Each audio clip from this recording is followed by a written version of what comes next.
Yes, we have a website that sells like 40 different dental plans, and we find that our sales cycle, based on intent-based search, we see buyers and then we see researchers, and then we are optimizing sort of for both.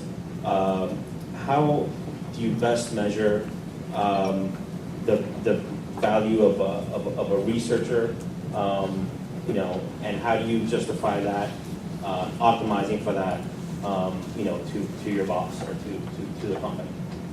Quick question, did that researcher link to you? No, I'm saying the people that search are either they're doing their research and then come back, purchase a month to 2 months later, or they buy within the first couple of days. I think ultimately, it's somewhere in there. It's probably not. It may not be in your organic campaign, but it's probably in your paid search campaign somewhere. Is that you've probably got your researchers and your converters separated already in one form or the other, and at the very least, you know what your conversion rate is from research to paid. And that there's.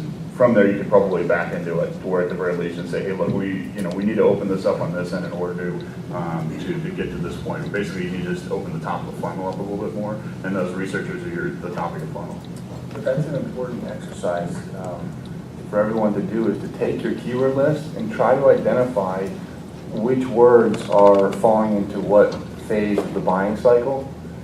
Just on your own sort of intuitions, and then prove it with data, but to understand the more generic terms can most certainly be reached or be involved in that research phase, and then putting different values and segmenting out your keyword list into what you feel is a very early on broad sort of research search term versus a specific product or description of a product or service that's later on in the buying cycle, and having a different strategy for those keywords. Yeah, absolutely. In pharma, we have to separate out based on the doctor versus the patient consumer, and you have very different sets of keywords, and you're not going to use the same keyword targeting both.